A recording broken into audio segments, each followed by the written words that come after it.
From the Library of Congress in Washington, D.C.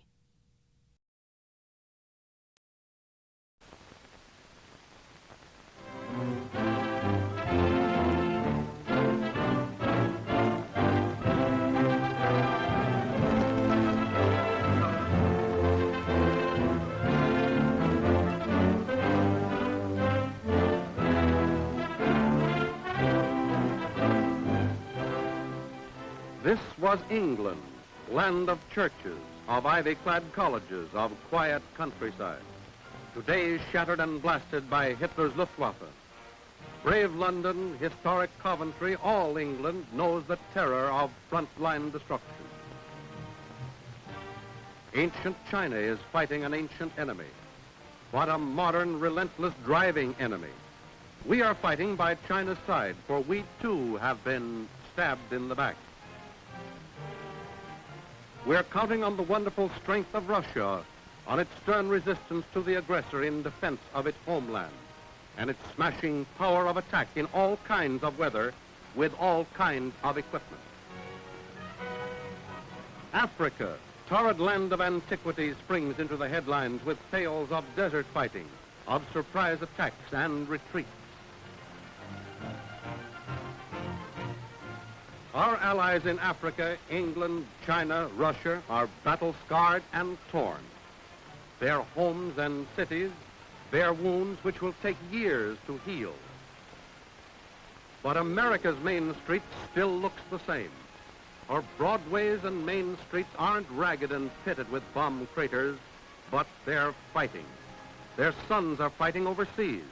Their men and women at home are giving guns to half the world.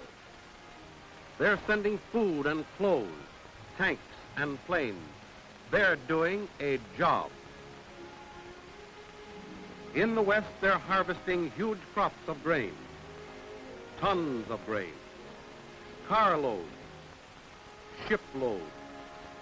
And in the West are the cattle lands, great herds and getting bigger. 10 billion pounds of beef a year for the fighting United Nations. Here's food and clothing on the hook for the best-fed, best-dressed fighting forces in the world. America's grazing land, her orchards and fields, make her truly the pantry of democracy. From the ranges of the Great Lakes Basin comes iron ore, down the inland route to the steel mills of the East. To the mills comes scrap iron and steel from every American home to be melted down, shortly to reappear as tanks and trucks, guns and bombers. Bombers for fast freight to Tokyo and Berlin. Yes, Broadway and Main Street, you're doing your share. To harbors and ports come all of these, the vital tools of war. Docks are piled high with cargoes for the convoys that are bringing the fight to the enemy. For America is determined not to wait for the war to come to her. She is carrying the fight. She's sending her sons and ships to meet the foe. Her convoys fly the sea lanes up and down the coast, eventually overseas. They're guarded on their way by escort vessels, fast, armed Coast Guard cutters which are getting them through in the face of enemy submarines. But it's a tough, dangerous job, even for seasoned men. And always over them is the threat of sudden attack. So preparedness is the watchword, readiness their creed, for theirs is the responsibility of a whole fleet of ships. High overhead rides a Navy blimp, the eyes of the convoy. Their eyes must be sharp and alert, because submarines aim and fire their deadly torpedoes sometimes miles away from their target. Here's the Navy, Coast Guard, and Merchant Marine all working together to get the convoys through. Traveling south now, down the Atlantic coast a good many miles from shore. The convoy's real position is a secret. But to the officers up on the bridge and the men on deck and below, it's Torpedo Junction, the hottest spot along the whole seaboard. And here it is, a ship's been hit. And the blinker from just astern of it is telling the story, giving directions. No radio can be used. It would tell the sub what it wants to know, the extent of the damage. Battle stations for everyone aboard, ready for the counterattack. Even the anti-aircraft gun for who knows. Then suspense while the cutters race for the suspected location of the sub. Gun and gun crews stand by and ready. The Y guns ready. And here it comes.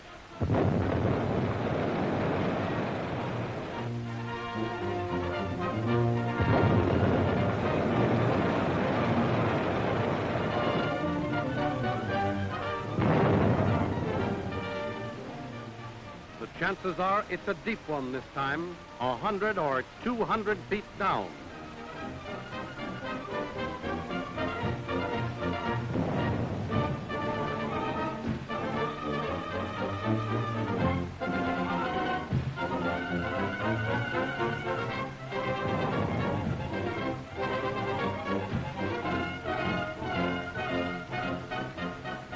The blimps dropped the smoke bomb, so it's get set again, more action coming.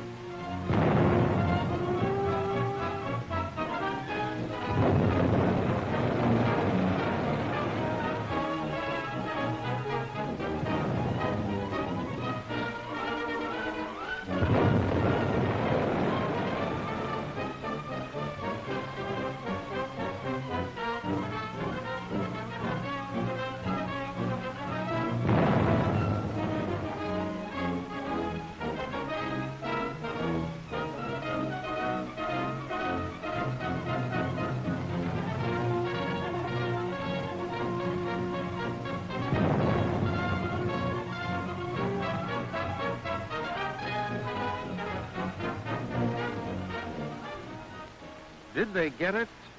They're not saying, but you can bet nobody's throwing oil overboard these days. The shooting's over.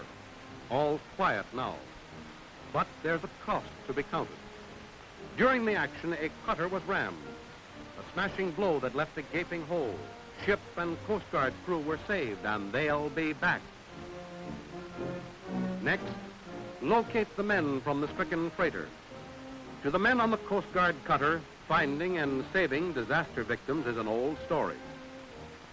They have been rescuing men at sea in peace and war for over 150 years.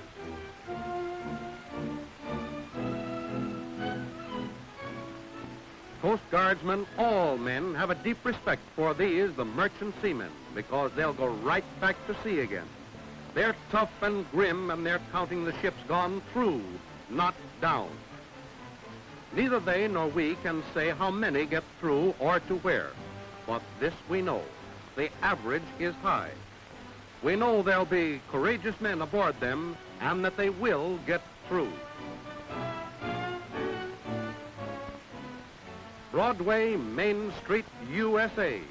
These are yours, your sons, your work. Under the guns of fighting ships and fighting men, they'll carry the fight and fight to win.